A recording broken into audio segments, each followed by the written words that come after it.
India TV YouTube channel को subscribe करें और बेल आइकन दबाएं। बंगाल के चुनावी घमासान में आज बड़ी हलचल है। बीजेपी ने बंगाल में 60 उम्मीदवारों की लिस्ट फाइनल कर ली है। पीएम मोदी के नेतृत्व में बीजेपी केंद्रीय चुनाव समिति की 2.5 घंटे तक चली बैठक में 60 उम्मीदवारों के नाम पर मुहर लग गई है। लिस्ट का ऐलान जल्द ही कर दिया जाएगा। हालांकि आज होने वाली बीजेपी केंद्रीय चुनाव समिति की बैठक रद्द हो गई है। कल की बैठक में शुभेंदु अधिकारी ने एक बार फिर नंदीग्राम से ममता बनर्जी के खिलाफ चुनाव लड़ने की इच्छा जताई थी। बीजेपी की प्लानिंग ममता को दो मोर्चे पर घेरने की है। ममता बनर्जी की परंपरागत सीट भवानीपुर से बाबुल सुप्रियो ने लड़ने की इच्छा जताई है, तो नंदीग्राम से शुभेंदु अधिकारी ममता बनर्जी के खिलाफ चुनाव लड़ना चाहते हैं। बीजेपी की तैयारी पूरी है तो टीएमसी भी रेडी है। ममता बनर्जी के घर आज टीएमसी चुनाव समिति की बैठक है। आज टीएमसी सभी 294 उम्मीदवारों का ऐलान कर सकती है। खबर यह आ रही है कि ममता बनर्जी भवानीपुर के साथ ही नंदीग्राम से भी चुनाव लड़ सकती हैं। बीजेपी की चुनाव समिति की बैठक में और क्या क्या हुआ, इंडिया टीवी संवाददाता आनंद प्रकाश पांडे ने बीजेपी के बंगाल प्रभारी कैलाश विजयवर्गीय से एक्सक्लूसिव बात की। पश्चिम बंगाल बीजेपी के प्रभारी और महासचिव कैलाश विजयवर्गीय हमारे साथ हैं। सर, ममता बनर्जी को कैसे घेरेंगे? कैसे आप लोग 10 साल जो ममता बनर्जी का राज रहा है उसको कैसे खत्म करेंगे? देखिए, ममता जी के खिलाफ उनकी सरकार ने जिस प्रकार के कारनामे किए हैं, चाहे वो सिंडिकेट राज हो, चाहे टोलाबाजी हो, चाहे कोल माफिया हो, चाहे गोल्ड माफिया हो, चाहे सैंड माफिया हो, चाहे गोरू माफिया, मतलब गाय के माफिया, ये सबको संरक्षण उनके भतीजे ने दिया है। वो पूरे प्रदेश को एक तरीके से अराजकता में लाके खड़ा कर दिया। हिंसा की राजनीति, डेमोक्रेसी वहाँ है ही नहीं। नौकरशाही का राजनीतिकरण और अपराधीकरण दोनों हो गया। उससे जनता में बहुत खिलाफत है ममता जी के खिलाफ। और मुझे ये कहते हुए बहुत गर्व है कि मोदी जी के प्रति आस्था बहुत है, भारतीय जनता पार्टी के प्रति आस्था बहुत है। और विश्वास है कि सोनार बंगला शब्द जो गुरुदेव रविन्द्रनाथ टैगोर जी ने दिया था, स्वामी विवेकानंद जी ने भी अपना उसका जिक्र किया था, वो सोनार बांग्ला यदि कोई बना सकता है तो मोदी जी के नेतृत्व में भारतीय जनता पार्टी बना सकती है। और इसलिए लोग भारतीय जनता पार्टी के प्रति अति विश्वास के साथ भारतीय जनता पार्टी के समर्थन में खड़े हैं। इसके लिए जरूरी है सही कैंडिडेट्स का चयन। तो जो आप लोगों ने बैठक की, केंद्रीय चुनाव समिति की बैठक, कितने उम्मीदवारों के नाम पे आप लोगों ने मुहर लगाई और उम्मीदवारों का चयन करते वक्त किन किन बातों का ध्यान रखा गया? देखिए, 60 हमारे 2 फेज के 60 उम्मीदवार आज हमने तय किए। सबके सिंगल नाम है। और चुनाव में तो एक ही बात होती है कि विनिंग कैंडिडेट कौन है, जो चुनाव जीत सकता है उसको उम्मीदवार बनाना। तो वो भी हमने सब देखा। तो चुनाव जीतना वाला कौन व्यक्ति है उसका ध्यान में रखते हुए हमने नाम तय किया। भले वो टीएमसी से आया हो, लेकिन अगर वो जीतने वाला कैंडिडेट है उसके नाम पे आपने कंसिडर किया? अब टीएमसी में आया है तो भारतीय जनता पार्टी की सदस्यता ले ली, उसमें तो भारतीय जनता पार्टी का ही हो गया ना वो। इसलिए कोई भी हो, बोली जो भारतीय जनता पार्टी का कार्यकर्ता है और जिसमें जीतने की क्षमता है वो चुनाव लड़ेगा। एक सीट नंदीग्राम की बड़ी चर्चा है क्योंकि ममता बनर्जी वहाँ से लड़ने की तैयारी में है, तो वहाँ से आप किसको उतारेंगे? जिसको भी उतारेंगे वो ममता जी को हराएगा। ऐसे व्यक्ति को हम उतारेंगे और इसलिए ममता जी को भी हम हराएंगे जहाँ से लड़ेगी वो, चाहे 1 सीट से लड़े चाहे 2 सीट से लड़े, और 200 से ज़्यादा सीट जीतकर वहाँ सरकार भी बनाएंगे। शुभेंदु अधिकारी कह रहे हैं कि उन्हें नंदीग्राम से उतारा जाए, ममता बनर्जी को 50,000 वोटों से ज़्यादा से हराएंगे। उन्होंने इच्छा प्रकट की, बाकी निर्णय करना तो पार्टी का काम है।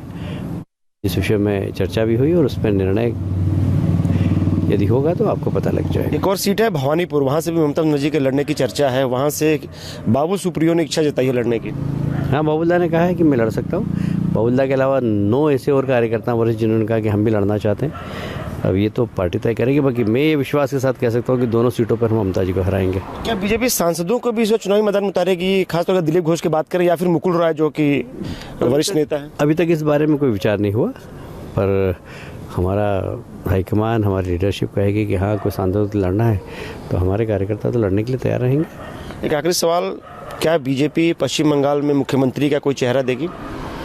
पहले से ही हमने तय कर रखा है कि वहाँ मुख्यमंत्री का चेहरा हम नहीं देंगे। वहाँ कलेक्टिव लीडरशिप है, हमारे यहाँ आंतरिक प्रजातंत्र है।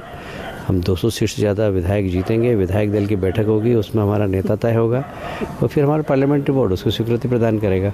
और इसलिए पहले हमारा लक्ष्य है कि हम 200 सीट जीतें। शुक्रिया हमसे बात करने के लिए। कैमरा अनुज के साथ आनंद प्रकाश पांडे, इंडिया टीवी, दिल्ली। बंगाल में टक्कर 294 सीटों पर है, लेकिन सबसे जबरदस्त मुकाबला नंदीग्राम में होने वाला है। एक और ममता बनर्जी ने चुनाव लड़ने का ऐलान किया है, तो दूसरी तरफ शुभेंदु अधिकारी ने कल फिर से कहा बीजेपी जीतेगी। आप चाहते हो कि नंदीग्राम चुनाव लड़े ममता बनर्जी को टक्कर देने के लिए? वो पार्टी डिक्लेयर करेगा, इसमें मेरा कोई पर्सनल ओपिनियन नहीं है, लेकिन नंदीग्राम में भाजपा ही जीतेगा। ये मैं पहले बोला, आज भी बोला, कल भी बोलेगा। दूसरा में पार्टी जीतेगा, पार्टी 50 से ज्यादा वोट से हराएंगे ममता, और भी ज्यादा होगा, और ज्यादा वोट से। ममता बनर्जी और शुभेंदु के बीच नंदीग्राम पर जुबानी वार पलटवार पिछले 2 महीने से जारी है। ममता बनर्जी ने जैसे ही नंदीग्राम से लड़ने का ऐलान किया, शुभेंदु अधिकारी ने यह दावा कर दिया कि ममता बनर्जी को 50,000 वोट से हराएंगे।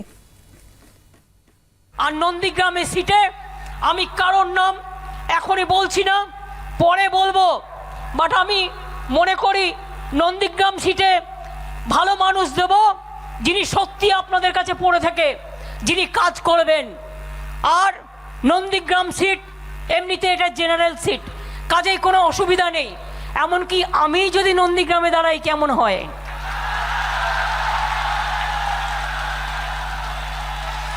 ভাবছিলাম কথার কথা একটু বললাম, একটু ইচ্ছে হলো, একটু গ্রামীণ জায়গা, একটু আমার মনের জায়গা, একটু আমার ভালোবাসার জায়গা। আমি হয়তো ইলেকশনের সময় অত টাইম দিতে পারবো না, কারণ আমাকে তো 294টা সিটে লড়তে হবে। সেই জন্য আপনারা কিন্তু কাজটা করে দেবেন, কিন্তু তারপরে যা কাজ আমি সব করে দেব, ঠিক আছে? নন্দীগ্রামে মাননীয় দাঁড়ান, পদ্ম ফুলটা নিয়ে আমাকে পার্টি দিক বা অন্য কাউকে দিক, যাকেই দেবেন, আমি লিখে রাখুন, আজকে সন্ধ্যাবেলা ঘড়িতে টাইম দিয়ে, ডেট দিয়ে আপনারা লিখে রাখুন, 1.5 লাখ ভোটে যদি মাননীয়াকে হারাতে না পারি, আমি রাজনীতি ছেড়ে দেব, আপনি লিখে রাখুন। ममता बनाम शुभेंदु की जंग का हर कोई इंतजार कर रहा है। कल बीजेपी की बैठक में भी इसकी चर्चा हुई। मुकुल रॉय ने कहा कि नंदीग्राम के लिए शुभेंदु अधिकारी तैयार हैं। शुभेंदु अधिकारी का नंदीग्राम से चुनाव लड़ेंगे? नहीं, ये नहीं, ये सच बात नहीं। दल चाह रहा है, शुभेंदु चाहेगा तो दल उसका केस कंसीडर करे। शुभेंदु अधिकारी ने आज जो है बोला, पार्टी चाहती है कि शुभेंदु लड़े यस, नंदीग्राम से। पार्टी का सब वर्कर चाह रहा है, सब कार्यकर्ता भी चाह रहा है शुभेंदु नंदीग्राम से लड़े। वो अभी तक कोई फैसला हुआ नहीं। शुभेंदु तैयार है क्या? शुभेंदु तैयार है नंदीग्राम से लड़ने? शुभेंदु नंदीग्राम से तैयार करने के लिए प्रस्तुत है। क्या शुभेंदु अधिकारी नंदीग्राम से चुनाव लड़ेंगे? लड़ सकते हैं, क्योंकि मुकुल रॉय ने ये कहा है कि पार्टी भी चाहती है, कार्यकर्ता भी चाहते हैं कि शुभेंदु अधिकारी नंदीग्राम चुनाव लड़े। हाँ, सब चाहते हैं, जो चाहते हैं वो नहीं होता है, जो निर्णय होता है उस समय पर सबके सामने आएगा। क्या शुभेंदु अधिकारी तैयार है नंदीग्राम चुनाव लड़ने के लिए? मना नहीं किया है। तो ममता बनर्जी को आपकी तैयारी है कि नंदीग्राम वाली सीट पे घेर के उनको सीमित कर दोनों जगह गिरेंगे। तो शुभेंदु अधिकारी साफ साफ तो अभी कुछ नहीं बता रहे हैं, इसलिए हम भी इंतजार कर रहे हैं कि बीजेपी जल्द से जल्द नामों की लिस्ट फाइनल करे और हमारे सामने रखे, तो ये तय हो पाएगा कि शुभेंदु अधिकारी और बाबुल सुप्रियो के बारे में जो चर्चा हो रही है कि वो ममता बनर्जी के खिलाफ चुनाव लड़ेंगे, क्या वाकई में ये होता है या नहीं। टीएमसी से बीजेपी में आए राजीव बनर्जी ने भी अब दावा किया है कि नंदीग्राम में बीजेपी ही जीतेगी। अधिकारी चाहते हैं कि वो नंदीग्राम चुनाव लड़े, क्या चर्चा भी उनके नाम पे? चर्चा हुआ है, अभी पार्टी डिसाइड करेंगे, निर्णय करेंगे क्या करना है। ठीक है, क्योंकि वो चाहते हैं कि नंदीग्राम से लड़े, ममता बनर्जी को चुनौती दें। जरूर, क्योंकि उनका पिछले सीट वही है, उन्होंने चुनाव जीता है, तो उन्होंने चाहे है पार्टी का पद।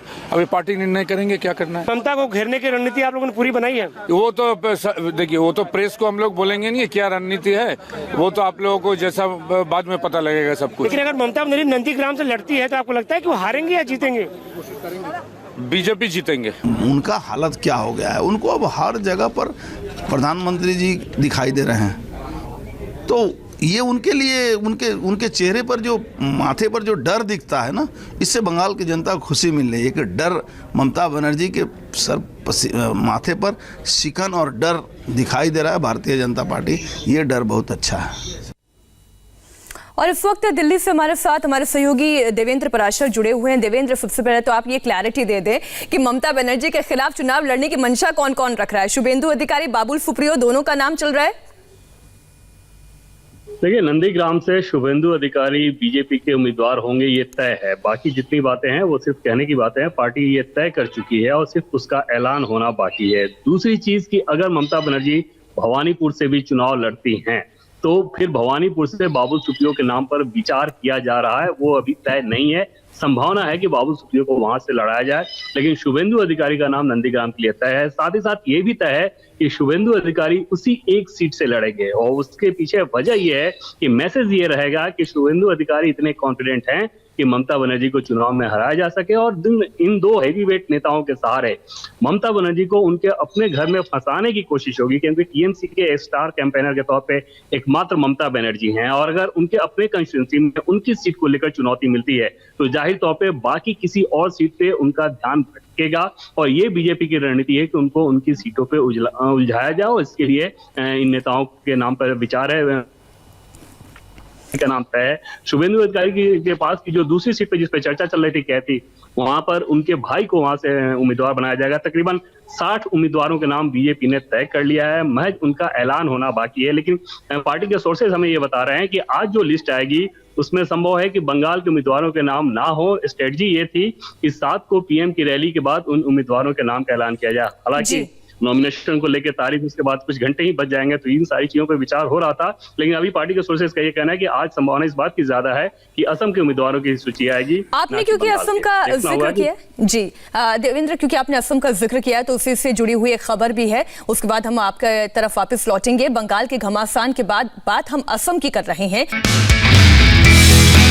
नमस्ते, मैं हूं मीनाक्षी जोशी। वीडियो और खबरों से अपडेट रहने के लिए India TV YouTube channel subscribe करें, बेल आइकन दबाना ना भूलें। जुड़े रहें इंडिया टीवी के साथ।